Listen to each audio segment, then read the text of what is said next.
Salam, kanalıma xoş gəldiniz. Bugün sizin için limonun çoxaldılması üsulunu paylaşıram. Bu üsulla limonun istədiyiniz budağını kökləndirib, tez bir zamanda böyük limon ağacına sahib oluruq. Bunun üçün bizə lazımdır bıçaq, plastik çöp və salafan torba içərisində biraz nəm torpaq. Öncə bıçaqla limonu kökləndirmək istədiyimiz budağını ehtiyatla yarırıq. Sonra plastik çöpü arasına yerləşdiririk.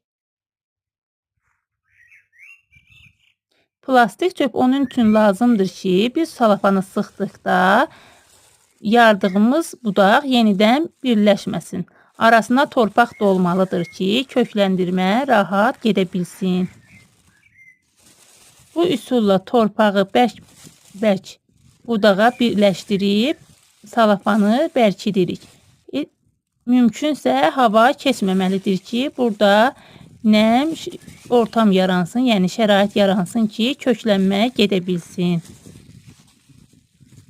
Bu üsulla biz 5-6 aydan sonra köklənmiş bir budaq əldə edirik. Həmin budağı kəsib başqa bir qaba əkirik və bizim istədiyimiz ölçüdə bir limonumuz olur.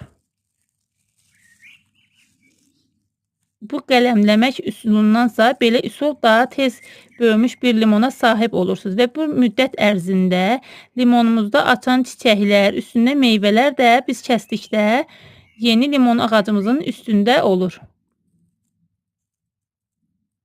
Bir neçə aydan sonra əgər sizin üçün də maraqlıdırsa da mən bunun köklənmiş videosunu da sizlər üçün paylaşaram. Hələlik sağ olun.